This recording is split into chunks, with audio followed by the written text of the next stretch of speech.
Police আইন পরিবর্তন করা যে কতটা প্রয়োজন সেটা আমরা এই ৫৩ বছর হারে হারে বুঝতে পারছি।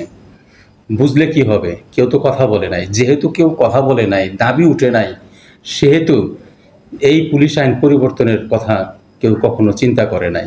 সরকারি দল কখনো এই পুলিশ আইন পরিবর্তন করবে না। এই কথা আজকে ২ দিন আগে পুলিশের একজন জেনারেল সে চ্যালেঞ্জ দিছে, সে দুঃখের সাথে বলছে যে আমরা চাই পুলিশের আইন পরিবর্তন হোক। অতীতে কোনো সরকার পরিবর্তন করে নাই, ভবিষ্যতে কোনো সরকার আসলে তারাও পরিবর্তন করবে না। সে চ্যালেঞ্জ দিচ্ছে কেউ করবে না। আর বর্তমান সরকার এখন পর্যন্ত এই পুলিশ আইন পরিবর্তনের কোনো কথা এখন পর্যন্ত বলে নাই। সে কষ্ট নিয়ে বলছে যে কোনো ডিপার্টমেন্ট তার আইন পরিবর্তনের কথা না বললেও পুলিশ কিন্তু চাচ্ছে যে পুলিশের আইন পরিবর্তন হোক, এই লাঠিয়াল বাহিনীর থেকে পুলিশ জনবান্ধব হোক। আপনি পুলিশকে আইন পরিবর্তন করে জনবান্ধব করবেন না, আপনি পুলিশকে সেই লাঠিয়াল বাহিনীই তৈরি করে রাখবেন। তাহলে এরপরেও আপনি পুলিশের কাছ থেকে ভালো কিছু আশা করবেন, বলবেন পুলিশ জনগণের বন্ধু না, জনগণের ট্যাক্সের টাকায় পুলিশ চলে কিন্তু জনগণের সাথে থাকে না। কিভাবে থাকবে?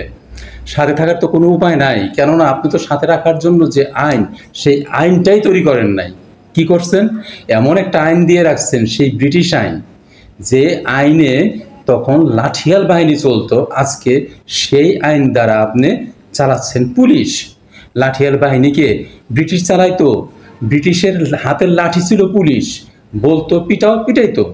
আজকে এই গণতান্ত্রিক দেশে যেখানে আপনি পুলিশকে নিজের বলে মনে করেন, সেইখানে ওই আইন দিয়ে চালাচ্ছেন। আজকে ৫৩ বছরে কত কত আইন পরিবর্তন হয়েছে।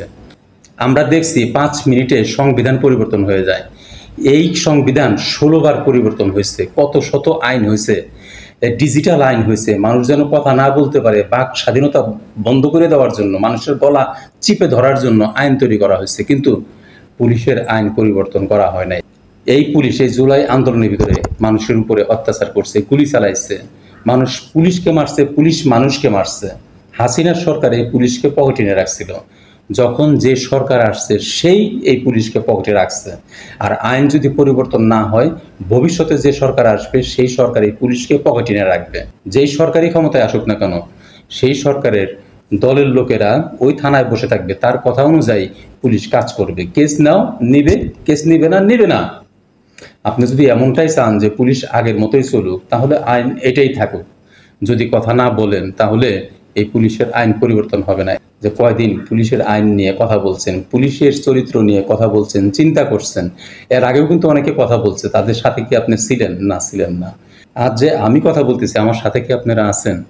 নাই। থাকলে লাইক দিতেন, শেয়ার করতেন, কমেন্টস করতেন, আপনারাও কথা বলতেন, আপনারা পোস্ট করতেন, কিছু একটা লিখতেন। কথা না বলেন, কিছুই লেখেন নাই, কিছুই বলেন না।